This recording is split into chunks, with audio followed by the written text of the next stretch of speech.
नमस्कार. आज आपल्यासमोर मायक्रोसॉफ्ट लर्नचे एक मोठं प्रकरण आहे. हो, आहे खरं. नाव आहे Azure ओळख, प्रवेश आणि सुरक्षा.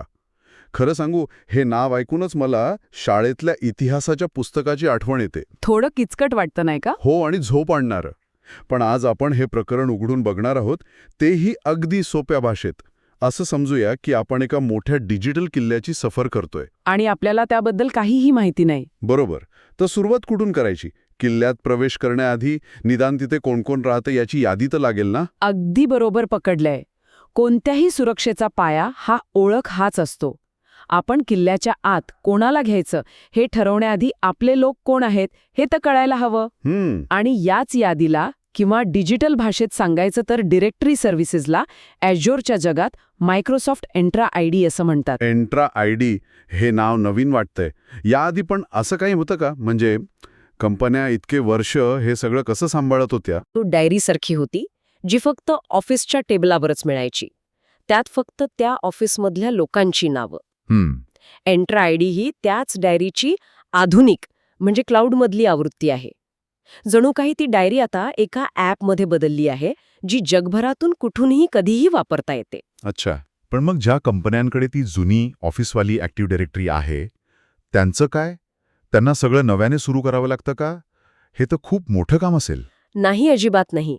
आणि इथेच तंत्रज्ञानाची गंमत आहे. त्यासाठी एंट्रा कनेक्ट नावाचा एक पूल आहे. पूल? हो. हा पूल तुमच्या ऑफिसमधल्या जुन्या सिस्टीमला या नवीन क्लाउड सिस्टीमशी जोडतो. म्हणजे तुमचं जुनं ओळखपत्र आता नवीन चकचकीत क्लाउड ऑफिसमध्येही चालतं. वाह! आणि दोन्हीकडची माहिती आपोआप अपडेट होत राहते. त्यामुळे IT टीमला दोन वेगवेगळ्या ठिकाणी युजर्सची माहिती सांभाळावी लागत नाही. हे ऐकायला तर खूप तांत्रिक वाटतंय. म्हणजे हे सगळं IT वाल्यांचं काम आहे. माझ्यासारख्या सामान्य माणसाच्या आयुष्यात त्याचा काही फरक पडतो का? पडतो, आणि तोही खूप मोठा. IT ॲडमिन्स तर याचा वापर करतातच, पण सामान्य युजर्ससाठी याचा सर्वात मोठा फायदा म्हणजे सेल्फ सर्व्हिस पासवर्ड रिसेट. म्हणजे पासवर्ड विसरला तर तुम्हाला IT टीमला फोन करून ताटकळत बसायची गरज नाही. तुम्ही स्वतःच काही सोप्या स्टेप्स फॉलो करून नवीन पासवर्ड तयार करू शकता. हे तर IT वाल्यांसाठी जास्त चांगलं झालं. खरं सांगायचं तर ही सोय IT टीमच्या मानसिक शांततेसाठी जास्त गरजेची आहे. पूर्वी सोमवारी सकाळी ऑफिसमध्ये फक्त मी वीकेंडला पासवर्ड विसरलो याच कॉल्सची रांग लागायची. सगळ्यांचाच वेळ वाचतो. ठीक आहे, म्हणजे आता आपल्याकडे किल्ल्यातल्या लोकांची यादी तयार आहे, पण कोणीतरी दरवाजा ठोकठावून म्हणालं, मी राजाचा सेनापती आहे, तर त्यावर आपण लगेच विश्वास कसा ठेवणार? ओळख पटवावी लागेल. हो ना, इथेच ऑथेंटिकेशनचा भाग येतो, बरोबर? अगदी अचूक. ऑथेंटिकेशन म्हणजे ओळख पटवणे.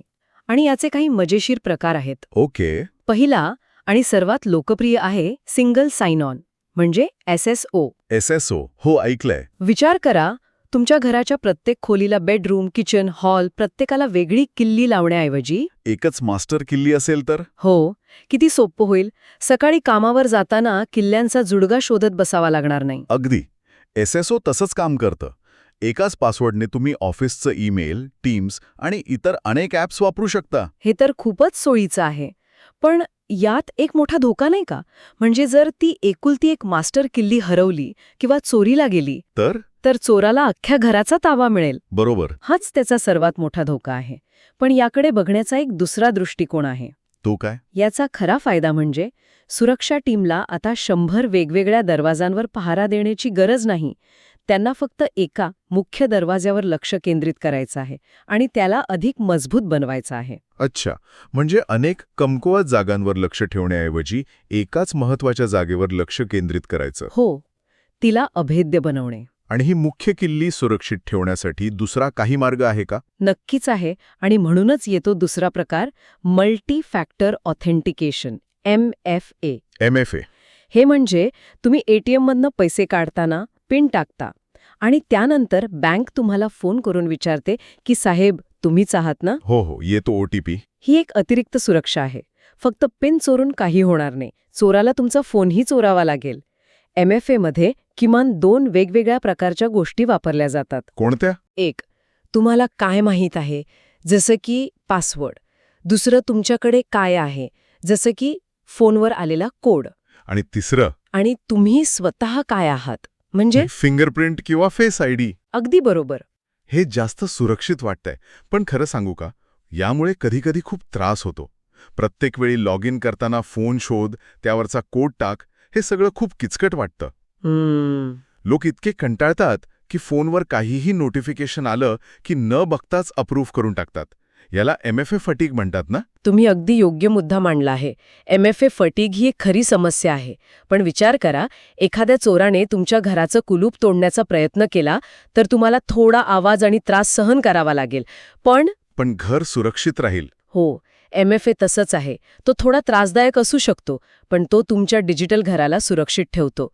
आणि आता तंत्रज्ञान इतकं पुढे गेलंय की ते हा त्रास कमी करण्याचा प्रयत्न करतंय. आणि तिसरा प्रकार, जो मला सर्वात जास्त आवडला, पासवर्डलेस. हो, म्हणजे पासवर्डची डोकेदुखीच नाही. पासवर्ड @123 किंवा माय वाईफ्स बर्थडे #99 सारखे पासवर्ड लक्षात ठेवायची गरज नाही. पण हे खरंच शक्य आहे का? हे भविष्य आहे आणि ते आता वर्तमानात येत आहे. इथे तुमचा पासवर्ड म्हणजे तुम्ही स्वतः. म्हणजे माझा चेहरा किंवा फिंगरप्रिंट. हो, पण थांबा, तुम्ही एक प्रश्न विचारला पाहिजे होता कोणता? की थांबा, पासवर्ड चोरीला गेला तर मी तो बदलू शकतो, पण माझा चेहरा किंवा फिंगरप्रिंट चोरीला गेला तर मी माझा चेहरा तर नाही ना बदलू शकत? हो, बरोबर. हाच प्रश्न माझ्या मनात होता. मग याचं उत्तर काय? याचं उत्तर असं आहे की तुमचं फिंगरप्रिंट किंवा चेहऱ्याचा डेटा कधीच क्लाउडवर किंवा इंटरनेटवर पाठवला जात नाही. अच्छा. तो तुमच्याच डिव्हाइसवर एका अत्यंत सुरक्षित एन्क्लेव्हमध्ये साठवलेला असतो. जेव्हा तुम्ही लॉग इन करता तेव्हा तुमचं डिव्हाइस फक्त एक हो किंवा नाही असा सिग्नल सर्व्हरला पाठवतं. म्हणजे माझा बायोमेट्रिक डेटा डिव्हाइस सोडतच नाही. कधीच नाही. त्यामुळे तो चोरीला जाण्याचा प्रश्नच येत नाही. वाह, हे तर खूपच भारी आहे. ठीक आहे, आता आपल्या किल्ल्यातले लोक आतबाहेर कसे करायचे हे कळलं. पण समजा आपल्याला आपल्या किल्ल्यात काही पाहुण्यांना बोलवायचं असेल तर? म्हणजे बाहेरच्या लोकांना? हो, दुसऱ्या राज्यातले व्यापारी किंवा मित्रपक्षाचे सैनिक जे आपल्या संस्थेचा भाग नाहीत, त्यांचं काय? त्यासाठी एक्सटर्नल आयडेंटिटीज नावाची सोय आहे. ही एक अशी व्यवस्था आहे जिथे बाहेरचे लोक त्यांची स्वतःची ओळखपत्र वापरून आपल्या सिस्टममध्ये येऊ शकतात. म्हणजे आपल्याला त्यांच्यासाठी नवीन ओळखपत्र बनवायची गरज नाही? अजिबात नाही. ते त्यांचे स्वतःचे ओळखपत्र घेऊन येतात. म्हणजे त्यांना आपल्या किल्ल्याचा नवीन गणवेश आणि नवीन ओळखपत्र लक्षात ठेवायची गरज नाही? अगदी. याचा एक प्रकार आहे B2B, म्हणजे बिझनेस टू बिझनेस. ओके. समजा आपण एक किल्ला बांधत आहोत आणि त्यासाठी आपल्याला शेजारच्या राज्यातल्या एका वास्तुविशारदाची मदत हवी आहे. तर आपण त्याला आपल्या किल्ल्याच्या नकाशांमध्ये प्रवेश देऊ शकतो, पण तो त्याच्याच राज्याच्या ओळखपत्रावर. अच्छा. आणि दुसरा प्रकार आहे B2C, बिझनेस टू कस्टमर. समजा तुम्ही किल्ल्यात एक मोठा उत्सव आयोजित केला आहे आणि सामान्य लोकांना तिकीट विकत घेऊन आत यायचं आहे. तर ते त्यांच्या फेसबुक किंवा गुगल अकाउंटनं तिकीट बुक करू शकतात. बरोबर. तुम्ही प्रत्येक नागरिकासाठी नवीन खाते तयार करत बसत नाही. कळलं. म्हणजे आपण आपल्या लोकांना आणि पाहुण्यांना आत घ्यायला शिकलो, पण आपण प्रत्येकाशी सारखं वागू शकत नाही, नाही का? नाही. म्हणजे माझा स्वतःचा सेनापती दिवसाढवळ्या मुख्य दरवाजातून आत येतोय आणि कोणीतरी अनोळखी माणूस रात्री 3 वाजता किल्ल्याच्या मागच्या भिंतीवरून चढून आत यायचा प्रयत्न करतोय, यात फरक आहे? खूप मोठा फरक आहे. आपली सिस्टम हा फरक ओळखू शकते का? आणि ह्याच प्रश्नामुळे आपण आपल्या पुढच्या आणि सगळ्यात हुशार सुरक्षा रक्षकाकडे येतो. याचं नाव आहे कंडिशनल ॲक्सेस. Conditional access. हो, हा तुमच्या किल्ल्याच्या दारात उभा असलेला एक अत्यंत हुशार बाउन्सर आहे. तो फक्त तुमचं ओळखपत्र तपासत नाही, तर तो अनेक गोष्टी पाहतो. तो 3 गोष्टींवर काम करतो: सिग्नल, निर्णय आणि अंमलबजावणी. सिग्नल म्हणजे? सिग्नल म्हणजे तुम्ही कोण आहात, कुठून लॉग इन करत आहात, कोणत्या डिव्हाइसवरून करत आहात, ते डिव्हाइस सुरक्षित आहे की नाही, ही सगळी माहिती. अच्छा. मग या सिग्नलच्या आधारावर तो निर्णय घेतो. उदाहरणार्थ, तुम्ही रोजच्या ऑफिसच्या लॅपटॉपवरून ऑफिसच्या नेटवर्कमधून लॉग इन करत असाल तर तो सिग्नल सुरक्षित मानला जाईल. हो, आणि तो तुम्हाला लगेच आत येऊ देतो. पण जर तुम्ही अचानक रात्री 3 वाजता दुसऱ्या देशातल्या सायबर कॅफेमधून लॉग इन करण्याचा प्रयत्न केलात तर तो सिग्नल धोकादायक मानला जातो. आणि मग तो मला थांबवेल? हो, मग तो निर्णय घेतो की तुम्हाला थांबवायचं आणि अतिरिक्त ओळख मागेल, म्हणजे MFA कोड मागेल, किंवा अत्यंत धोकादायक वाटल्यास प्रवेश पूर्णपणे नाकारेल. म्हणजे परिस्थितीनुसार नियम बदलणारा एक हुशार पहारेकरी. अगदी तसंच. ठीक आहे. या हुशार बाउन्सरने मला आत तर येऊ दिलं, पण याचा अर्थ असा नाही की मला पूर्ण किल्ल्यात कुठेही फिरायची परवानगी आहे. मी थेट राजाच्या तिजोरीत तर नाही ना जाऊ शकत. नाही. आणि इथेच रोल बेस्ड ॲक्सेस कंट्रोल म्हणजे RBAC कामाला येतं. RBAC यामागे एक साधं पण खूप महत्वाचं तत्व आहे, कमीत कमी अधिकाराचं तत्व.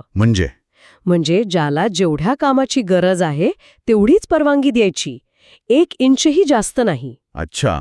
जसं हॉस्पिटलमध्ये डॉक्टरला रुग्णांची फाईल बघायची परवानगी असते, पण तो हॉस्पिटलच्या अकाउंट्स विभागात ढवळाढवळा करू शकत नाही. बरोबर. प्रत्येकाला त्याच्या भूमिकेनुसार म्हणजे रोलनुसार अधिकार दिले जातात.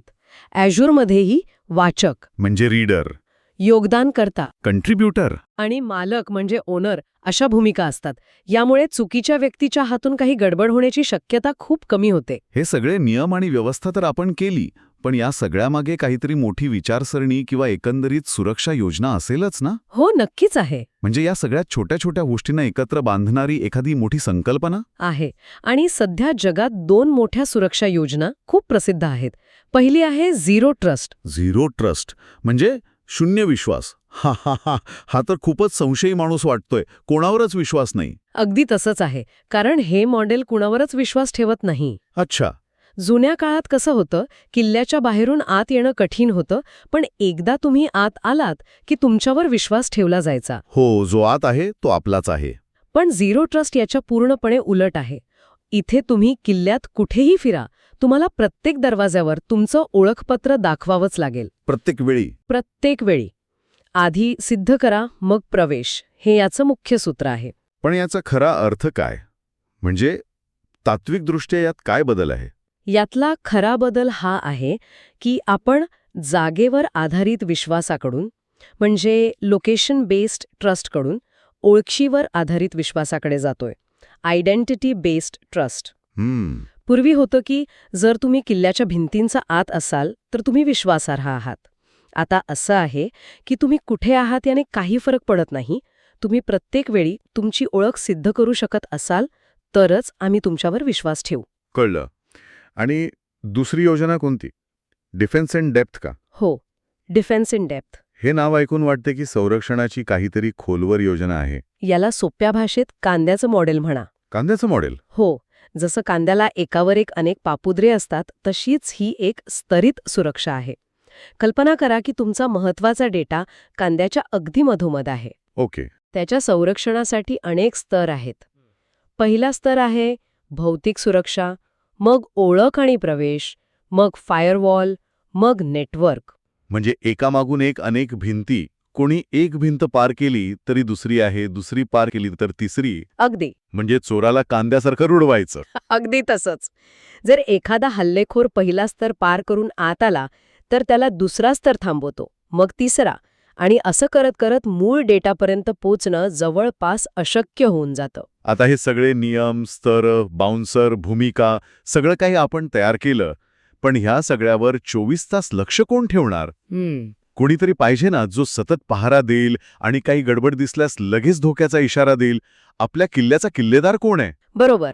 आणि ते काम करतो Microsoft defender for cloud. Defender for cloud? हो, हा तुमचा 24 तास चालणारा सुरक्षारक्षक, आरोग्य निरीक्षक आणि अलार्म सिस्टम सगळं काही आहे. वा.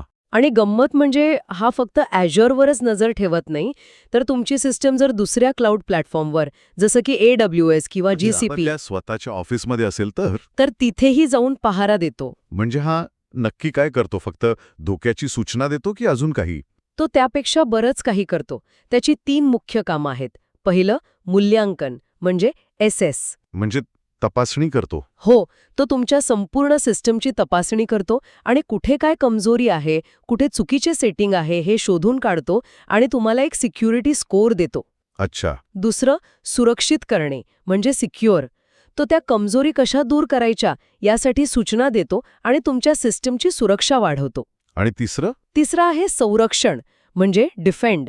जर खरंच हल्ला झाला तर तो धोक्याची सूचना देतो, हल्ल्याचा मार्ग कसा होता हे दाखवतो आणि त्याला तसं थांबवायचं यासाठी मदत करतो. थोडक्यात आपल्या डिजिटल किल्ल्याचा एक हुशार आणि कार्यक्षम किल्लेदार. अगदी.